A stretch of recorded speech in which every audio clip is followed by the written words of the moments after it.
I read Viva Loss, I don't know, 5 years ago did it come out? 4 years ago? Yeah. And I was like, So, how long? 2007? Okay. I'm doing math real quick in my head here. 7 years. Damn. I read that shit and I was like, oh, I can do that? I love that book. So everything you're going to read tonight, blame her.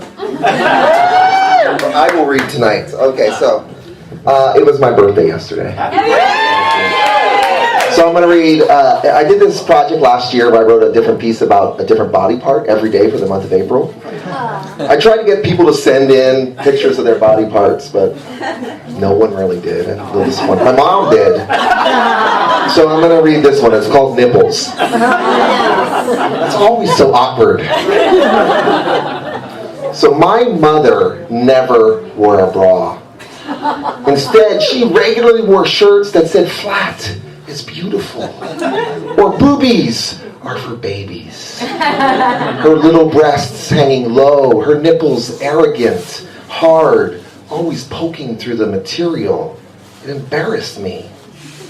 When I was 15, I asked her as she was getting dressed one day, "Why, Mom, why don't you even own a bra?" Do you know, she turned to me, shirtless, and asked, "Do you know the reason men have nipples?" "No, Mom," I said. She said to remind them of what they could have been. My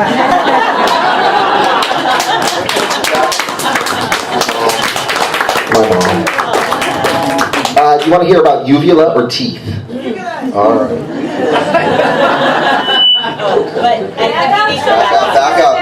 Back up. Uvula. Am I back at uvula? Oh, that's my next remake. It's impossible to feel your own uvula without other distracting sensations. Your fingers on your chin, your jaw opening wide, the stretch of your tongue. So my friend and I decided to touch each other's uvula. The moist red protrusion we all grossed out on. We were 13 and looked for any reason to touch other people's bodies. Garrett on his knees. My finger elongated, my other hand resting on his forehead. I reached in, trying to avoid the walls of his throat, and suddenly felt it. Surprisingly firm, erect, warm. Garrett looked up at me. Eyes wide as vomit erupted from his mouth.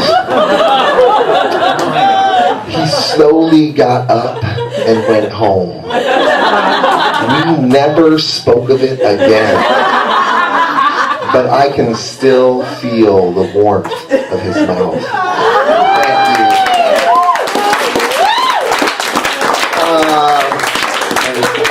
There's a heart poem in there too. Anyways, can I read a couple dirty poems? Yeah. Okay. So I was avoiding doing work, so I decided that I wanted to take words that I hated and then put them in an erotic context to make them even more disturbing. So, viscous. That's just a nasty word. Viscous.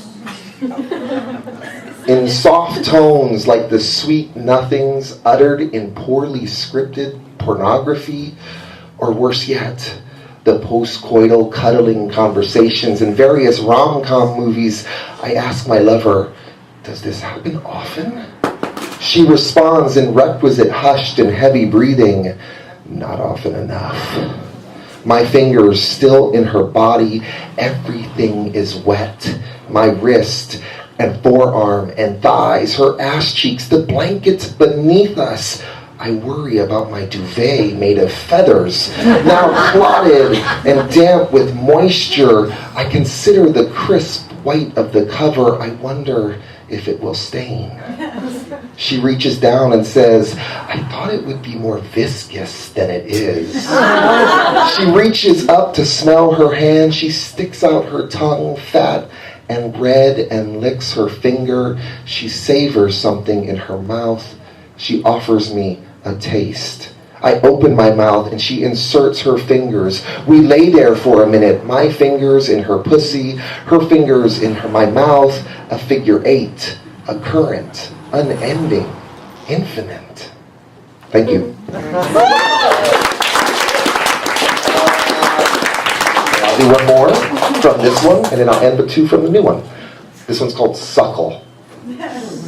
I just want to hear everyone say the word suckle. Oh, that's so cool. I love it. I've actually come now to love every word that I used. So, we are trying to devise where we should first meet when I suggest the library. I say the young adult section to be kind of pervy. We are instant messaging on OkCupid. We are quick typers. But after I say, let's meet in the young adult section, he types nothing for about 5 minutes.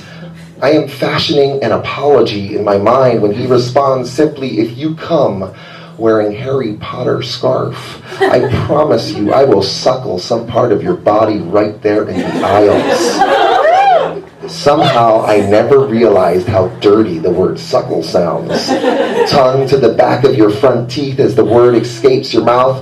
I post the scarf request on Facebook. I get 6 responses. When I arrive at the library, I am sweating profusely. Parents of children look askance at me, wandering the stacks of books nervously. He finds me.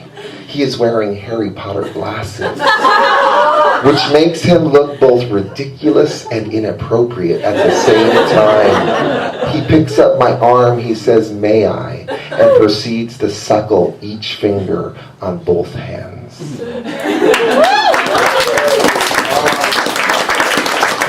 Sarah, thank you so much for asking me to read. I loved, like, she posted something on Facebook. We were at AWP. She's like, I got 1 copy left. I was like in the other building and like sprinted. I was like sweating, right?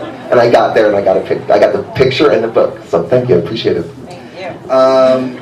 Okay. I'll just do this one. I did. Obviously, I like little challenges, so I did 30 things that inspire me for the month of April. And so, I did like Sandra Bullock. Burritos. I almost wanted to bite when I saw you doing it. Things that start with B. That's right. Starts with B. Okay, I like that. All right. So I'm going to do spiders, and then I'll end with collaboration. Spiders. I fucking hate spiders. Their quick moves, their beady eyes, to say nothing about their 8 hairy legs. But there is something about their mythology. The way it's said that they build their homes day after day from scratch or from the web's tattered remains. String by string, they construct a thing to dwell on, to hide behind, to capture their prey. How beautiful, how utilitarian. As a child, I would freak out if I walked through a web and learned to run through the darkness of my backyard, stick first to avoid the possibility of contact.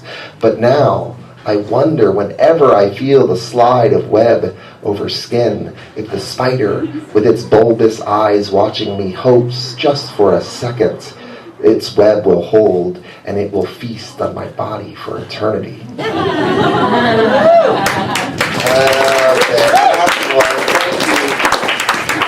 I appreciate it. Collaboration. And I should say all of these zines I did with people, there's illustrations in them that I collaborated with someone, so thank you. The way you cluck your tongue at a baby and the way the baby drools back. The way the heart beats and the blood flows. The way flower attracts bee. The way pineapple with its swirling lines is actually a measurable numerical thing.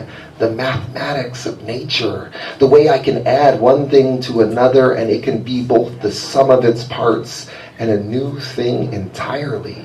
The way I send you a word and you send me an image. The way a fight works, the bob, the weave. The way fingers intertwine instinctually when holding hands. The way we know how to stand after we fall.